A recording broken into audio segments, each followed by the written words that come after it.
What is up, guys? My name is Jordan Perez. I'm gonna be showing you guys how to do a medium skin fade with the waves on top, getting the beard nice and sharp. This is the same system that I use in the barbershop every single day. So let's get into it. The first thing that we're gonna do is we're just gonna comb these waves just to kind of pick them up, because he did lay them down, which is super nice, but to actually cut them, you want a nice even cut, so you wanna pick them up off the scalp. Now, the first thing that we're gonna do is actually start with lowering the top. So this is my 1.5 guard on my Barber clipper, and we're just gonna go start to knock all of this length down.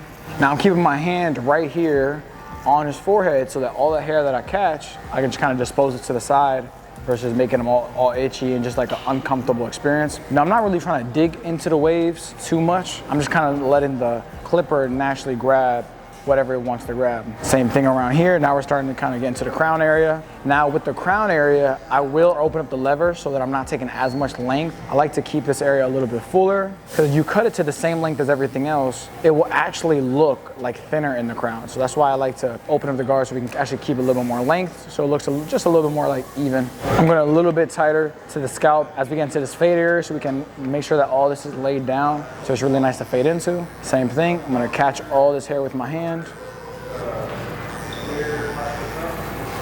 So a lot of times people will actually struggle with getting the bald line out. And one of the biggest reasons why is because they set the bald line in way too tough. So we usually don't keep the curves just because his curves aren't really naturally that strong. So I don't try to like force a curve onto his haircut. So what I'll do is I'll start with the clipper closed, and I'll kind of use that as my reference point, and I'll just drop it towards the back of his head so I can keep a little bit more waves on the sides and the back so it doesn't look like too military. And then I'm gonna use his ear as a guide into where to start the fade for the beard. So I'll use like just the middle of his ear right there as a guide there with my clipper, and use this as a guide right here. And I'll naturally just work this back. It's just putting that really soft line. Use my same reference points. Work this guideline all the way back. I'll meet it up back here, and now I can go and even out whatever's uneven, because you do want to start with a really nice solid baseline. I'm not really fading, I'm just using very light pressure because I want to set in a very light guideline. Now I'm gonna actually open up my lever all the way. And whatever I'm gonna do to the actual fade, I'm gonna start doing on the beard too. That's just gonna keep me more efficient. Now here, I'm just going up about 1 inch. I want all the hair in this panel to be even, so that's why you'll see me go over one area a little bit more. I want all this hair in this panel to be even, but I'm still not using a lot of pressure, because you don't really need to use a lot of pressure.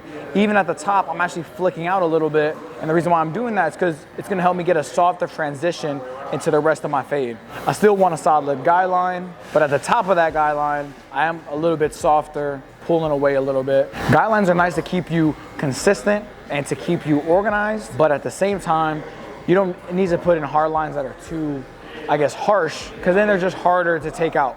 Now you can see that his hair is actually growing back, right? So then I'll go against the grain, opposite of how the hair is growing, to make sure that all that hair is super even. And with this one guard, just gonna create another guideline, very similar in width. So we're gonna go ahead and do this all the way around the head. Now you can see that since I am working with longer lengths, now I am actually using a comb instead of a brush. I do wanna make sure that I'm still picking this hair up. It's just, for me, in my experience, it's gonna make it a lot easier to cut than if I were using something like a brush. Go and hold, knock all this down. Same thing down here in the beard. And this is where you can really learn that like the fading into the beard is really similar to actually fading the sides of somebody's head. You can still use guidelines, you can still use the same guards, you can still use reference points to make sure that it's consistent on both sides. Now I'm gonna go with my one guard closed and start to soften this up. All right, cool. And now I'm gonna go ahead and do my last panel, which is gonna be fading into the top. So I'm gonna start with a number 2. And then with this number 2, I'm just going straight up, and I'm just knocking anything down that I need to knock down. Whether this cuts a little bit or a lot, it's okay. My next step is gonna blend it in anyways. This just gives me a solid foundation so I actually know what I'm blending into. Now I'm gonna take my 1.5 guard and I'm gonna start blending out this top part of the fade. And I'm just gonna start with my 1.5 guard halfway open.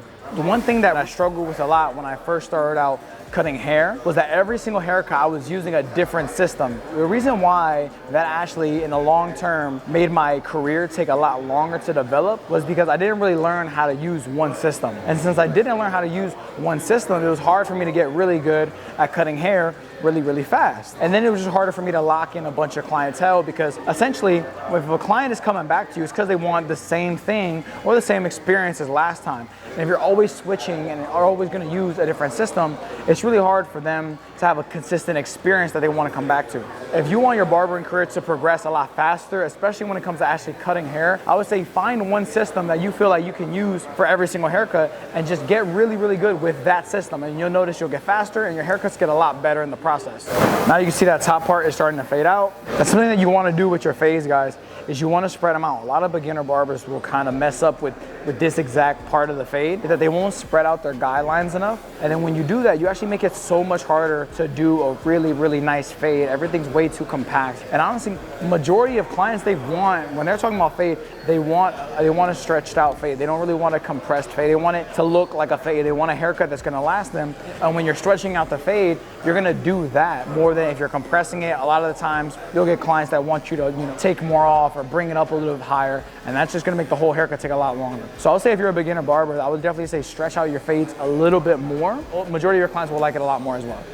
And now I'm using my 1.5 guard, and I'm just going and I'm just fading up into that, and I'm also using it closed as well, just to debulk this area. And this is where you can actually start to learn how to fade down a little bit while still using guidelines. I'm just softening up this middle transition, and I'm spreading it out a little bit, because remember, when you spread the fade out a little bit more, it's gonna be a lot easier. And it's just gonna look so much cleaner. And if you're watching this video, more times than not, you're somebody that wants to learn how to cut hair better, you wanna progress in your career. And one thing that I think is super important that I want to tell you is that you have to be very, very selective on who you take advice from. I feel like sometimes when I was developing as a newer barber, is I would listen to anybody just because they had followers. Followers don't always equal dollar bills, and they don't always equal the same success that you want. I would say take advice from somebody that has the results that you want. And it's okay to judge people a little bit. It is definitely okay. If somebody does not make the money that you want to make, don't take business advice from them. If somebody doesn't do the haircuts that you want to do, then why would you take their haircutting advice? It's as simple as that. Like, if you don't want to cut hair like me, then maybe you don't follow my advice. Follow somebody else's advice. But find somebody that has the results that you want and listen to that person.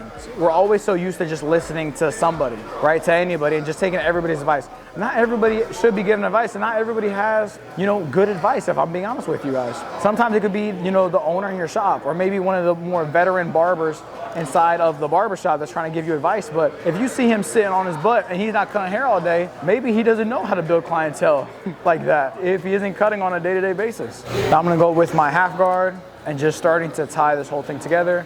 I start off with it halfway, and then from there, whether I need it to be a little bit longer or shorter, I'll just adjust the lever a little bit. Everybody's hair is gonna be a little bit different, so I always have the same system that I go to, but I'll kind of adjust it or tailor the system to the fade and to the haircut and the actual look that I want. One thing I try not to do is I try not to detail too much before the lineup is done. And the reason why is because I feel like I always get a better look of the overall fade and where I actually want to detail whenever the lineup is done. That's why I'm okay with having essentially like a rough draft and then like a final draft. I feel like every time it just continues to be right, is that you can turn a good haircut into a great haircut within the details, but you need time to detail. You need time to see those dark spots in the fade that you actually want to clean up. And I don't know what it is, but clients definitely notice whether you detail their haircut or not. Like, they know, okay, he's done with it, but he's still working on it anyways. He must be detailing. And clients like the feeling of having a detailed haircut. You gotta realize that as a barber, you're not just selling the fact that you make the hair shorter. What you're really selling is the fact that somebody feels better after sitting in your chair for 30 or 45 minutes. If it's just about the haircut, bro, I feel like you're leaving so much on the table. You're not just selling hair shorter, you're selling a feeling. You're selling how they feel and how they look whenever they walk outside of the barbershop. That's really what people want. And I think you have to be aware of that. And I think that always having time in your service where your clients know that you always do this to detail, I know that my clients appreciate that. Same thing, we're just going and fading into our beard. And the cool thing is that now I can actually line everything up. I don't have to worry about fading the beard. I can line them up in the front, I can line up the beard all at one time. And this keeps me a lot more efficient. And you can build natural efficiencies into your haircut service, into your haircutting system, to where you can actually put out really, really quality haircuts in very, very good times, and the haircut's worthy of a price raise, right? Worthy of a premium price because you built these efficiencies into your system. You know, like who is more valuable to the marketplace? Somebody that does a great haircut in an hour 15 or somebody that does like the same type of haircut in 30 minutes? It would be the one that gives you the same result, but saves you time in the process. We're gonna actually start preparing to line them up, right? So I'm gonna take my guard and start to specifically just knock down the hairline. And doing this to the hairline is gonna help the hairline to have a little bit more longevity. Also, it's gonna help me to actually line it up. When the hair's a little bit shorter, it'll stay in place a little bit better. Slowly start to knock all this down. Go ahead and stretch right here. Go and close your eyes. So I usually have my clients go ahead and close their eyes whenever I'm knocking down their mustache, just because sometimes these hairs will kind of jump up. And if they jump up and poke a client in the eye, that's not fun. It's not fun for me, it's not fun, and it's not fun for them. So that's something I'll always do, is whenever I'm cleaning up somebody's mustache, I'll go ahead, tell them to close their eyes just so no hair jumps into their face. Sometimes they don't listen, it jumps into their face anyways, but hey, it is what it is, right? At least I tried. Our Tomb 45 PowerPod charging base is great if you're looking to simplify your station and get rid of those cords that are just simply in the way and they're easy to trip over. The base is equipped with a magnetic bottom, so it's easy to secure this to your toolbox or whatever station that you have. You'll know that your clippers are charging because the lights on the front will be lit up, and it takes away the guesswork of wondering if you're going to be prepared for your next cut. And now we can go in and we can actually start lining them up, right? And you can see naturally like the way that his beard grows. I want to try to preserve that. I don't try to have it to where I'm pushing in the line a lot, because all that's gonna grow back in and it's gonna look really nasty. I like to line up my clients in a way where I feel like it's gonna grow in really, really well, but still look sharp leaving the barbershop.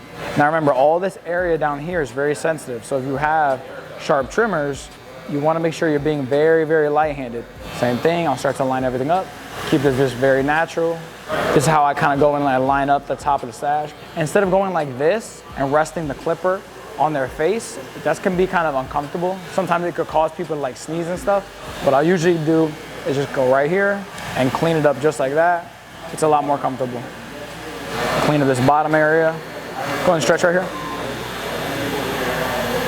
Same thing, you can see naturally where the beard line wants to sit, using very light pressure. Now I'm gonna go with a brush. You can see everything's laying down really, really nicely. So first thing I'm gonna look at is the vertical bars, and I'll just clean these up a little bit. They just give me a little bit of a border to reference myself whenever I'm working on the haircut.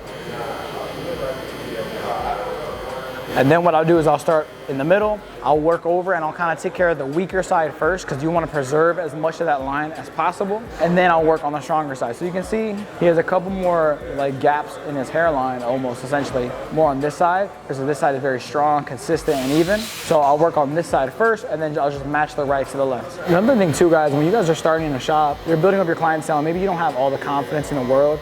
One thing that you guys gotta really be on top of is you gotta be locked in. Like you can see, like right now we're in a busy shop. Every chair is full, everybody's cutting. It's very easy to get distracted worrying about what everybody else is doing. At the end of the day, like you have to realize that the client in your chair is the one that's actually paying you for the haircut.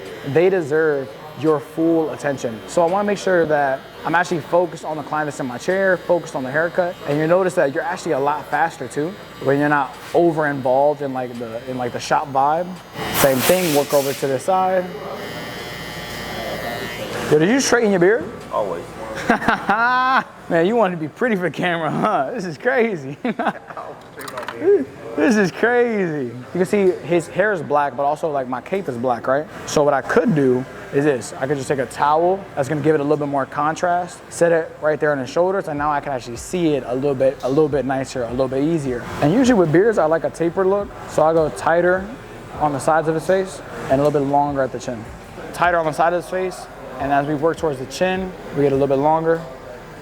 And this is where I can really give like a more chiseled effect, more straight hairline effect. I'm using this corner right here as a guide, and I'll just work it straight up. Because remember, just like your hairline, just like your fade and everything else, you want it to be symmetrical, and one of the easiest ways for it to be symmetrical, more times than not, is just using reference points on their face. You can see we have that same reference point, and we have all this extra right here. All right, now I'm gonna use some 245 shave gel just to go and place it around the areas that I'm gonna be using my straight razor at. I'll just use like little dots like that. It spreads out very, very well. You do not need a lot with this gel. Stretch the skin away from it. Use my razor. I'm just gonna go slowly but surely. Line all this up. And the cool thing is that this stuff has aloe vera and vitamin E into it, so it's okay to actually soak and absorb into your client's skin.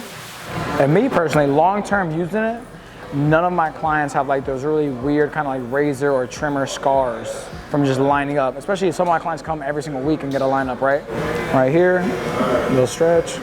If you need to push their nose up a little bit, you can just use the back of the blade. I'm gonna try to use the tool as much as possible while I actually have it in my hand, and that helps me to save a lot of time. And I'll start to line them up with the blade up here.